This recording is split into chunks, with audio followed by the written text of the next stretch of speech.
We were coming back from enjoying a tasty dinner at our favorite Italian restaurant.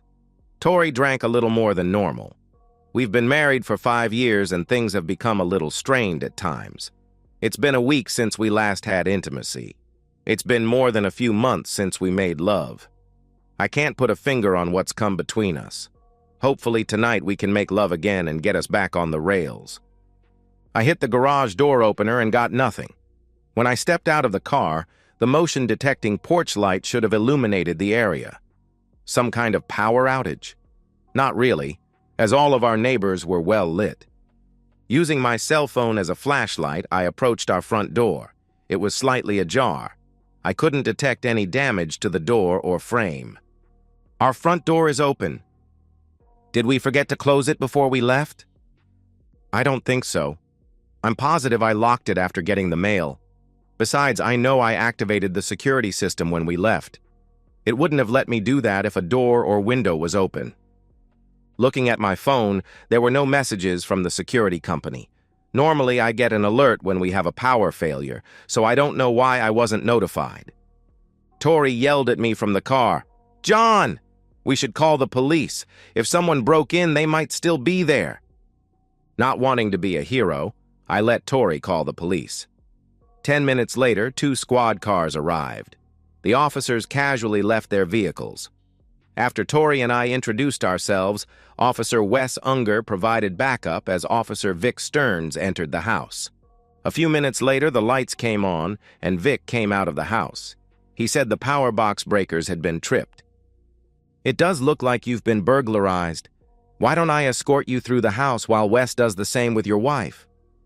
The insurance company always tells you to make lists, take pictures, and update your records. I'd done none of that. My security system was supposed to protect me from theft. Vic and I stopped by the security control console and determined that the system had been put into a dormant state. Whoever broke in knew my code and how to deactivate the whole system. Let's go into the garage and talk. After 15 minutes of asking things like who had grudges or vendettas against me, Vic and Wes decided to swap. For the next 15 minutes, Wes asked practically the same questions as Vic. I guess these guys see this stuff all of the time, as they were very upbeat when they left the scene. They'd taken our statements and several dozen photographs, toss in dusting for prints on the doors, power panel, and security system, and I felt like I was in some television crime show. My stomach was turning thinking about what might be missing. When the officers left, Tori announced that being burglarized made her feel dirty and that she was going to take a shower. While she was in the bathroom, I checked every room, trying to find something missing. I came up with nothing. Granted, I'm not completely familiar with everything we own, but the major things were still here. Did we interrupt them before they could fleece us? Maybe we lucked out. That hoped-for night of passion never materialized. There was no overcoming the feeling of having been violated. Tori thought some boxes of unused checks were missing, so we contacted the bank.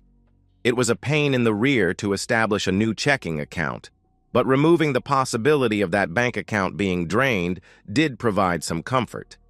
We didn't have intimacy for another week. Tori claimed she didn't feel safe, and it was difficult for her to be passionate. Stinks, but she had a point. 4 weeks after the burglary, it happened again. Ours is a small enough town, and the same 2 officers responded. Not surprising, I guess, as it was the same day of the week and same time of day.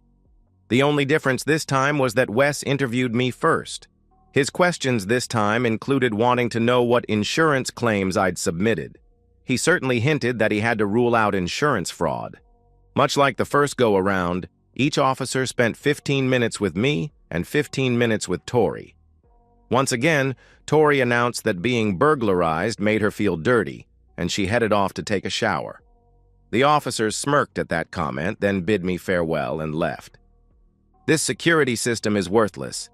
After complaining to them, they led me through the steps to reprogram the access code. Yet, here I am again with the police dusting for prints and taking dozens of pictures. Again, I couldn't find anything missing. Yes, there were drawers open and things scattered about, but my cameras were still here, My computers were untouched, and they hadn't taken any of Tori's jewelry. My nonsense detector was blinking. There's something fishy about these break-ins. Rather than risking surveillance cameras that needed AC power, I opted for the battery cell variety. It was cheaper to buy a 6-pack of them. While Tori was out shopping, I put one on each of the 3 entrances. Next was one in my office area and one in the dining room where our safe was located. The last one was in the bedroom, positioned such that it could watch Tori's jewelry and also the closet where my guns were stored. The batteries wouldn't die until long after the camera storage was maxed out. Now I was hoping we'd get broken into again. Tori's attitude changed to be a little more arrogant towards me. It was as if she was blaming me for the break-ins, kind of like she felt that she was somehow smarter than me. Maybe she is, but this isn't some darn competition. We're married. I mulled over all of my personal interactions. There wasn't a single person who stuck out. Nobody was a suspect. Tori claimed the same. No one came to mind for her either. We went out to dinner 2 weeks after the last break-in, but the house was fine when we got home. I still changed the security system access code every few days. I even triggered it by not entering the code, just to see if it was still working. Apparently, it was as if I was bombarded with texts and phone calls from the security company. Rather than go out for dinner on Saturday night, I persuaded Tori into making it Friday night. Break-in number 3 happened while we dined. It was Wes and Vic who responded. They were not nice in how they treated me. All of a sudden, I'm prime candidate numero uno. I was going to tell them about my cameras, but with their attitude, forgot them. I'll examine them after Tori has gone to bed. Besides, that bedroom camera might have Tori prancing around nude, and there was no reason to give Wes and Vic something to dream about. Tori showered again and immediately went to bed for the evening. I'd taken the bedroom camera down while she was showering. It only took about 5 minutes to gather the other cameras. What a patsy I was. This whole darn thing was a setup. After we left for dinner, Officers Unger and Stearns entered through the back door. They punched in the access code to satisfy the security system. With a few more keystrokes, they shut the system down. We went out back and the lights went dark. With only their flashlights providing illumination, the cameras picked them up randomly, making the house look like it had been burglarized. What the heck is this all about? They were only in the house for about 10 minutes.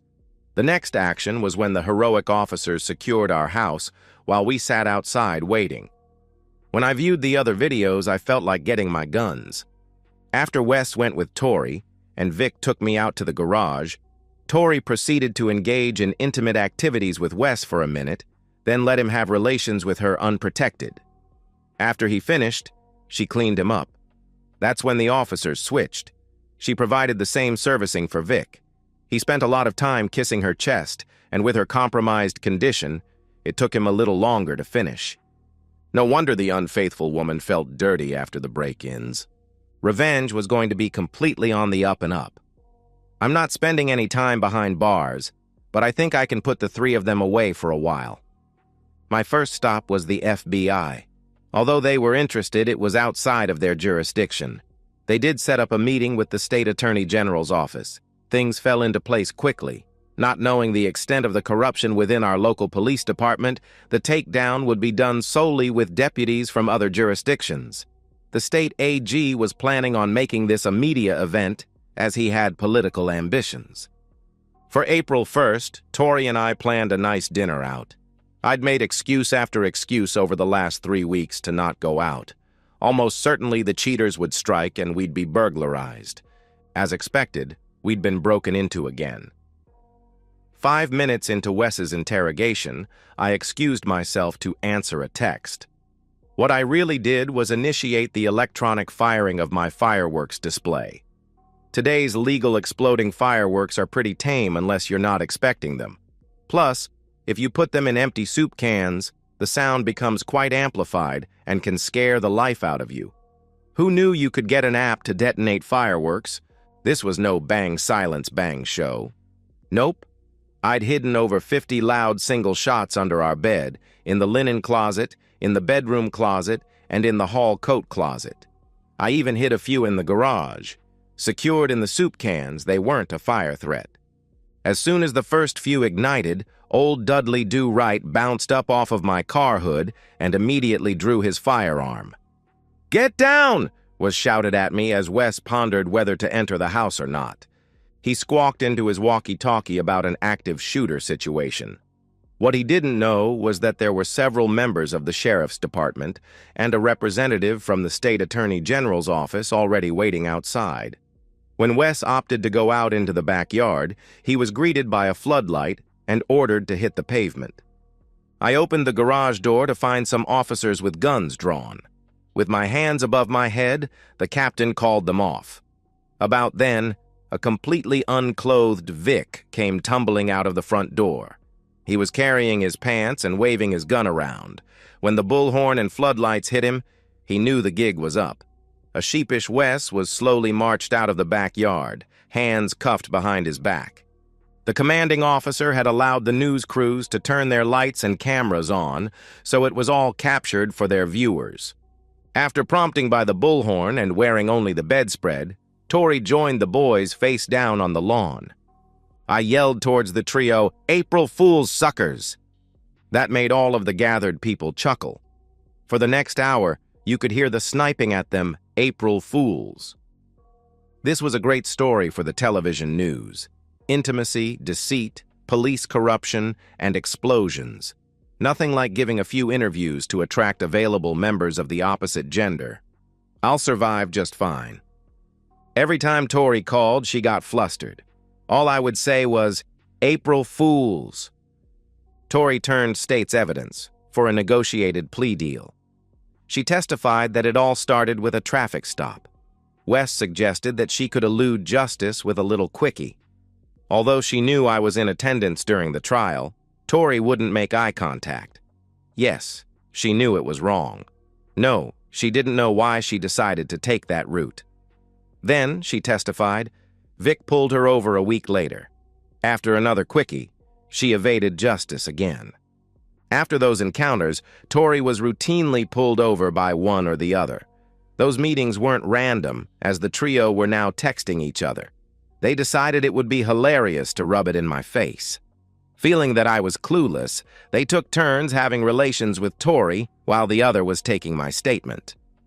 2 years and 100 hours of community service for Tori, and the loss of her marriage. 5 years for Wes and Vic, with their careers and marriages down the tubes. The city settled my lawsuit out of court. The non-disclosure agreement prevents me from disclosing the terms. That being said, I'm driving my new $70,000 truck up to my $1 million lakefront mansion. I have no debt. My new security system uses fingerprint technology to activate and deactivate. The lady I'm currently dating works as a deputy for the sheriff's department. She really fills out her uniform nicely. She pulls me over at night in our bedroom. Fantasy works. And so, we've reached the end of today's story. Was it what you expected, or did it take a twist you didn't see coming?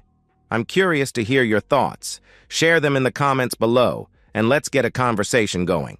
If this story kept you hooked, make sure to hit that like button. And if you're new here or just haven't subscribed yet, now's the perfect time to join our community. I bring you fresh, captivating stories every day, so click that subscribe button and turn on notifications so you never miss out. Thanks for watching, and I'll see you in the next one.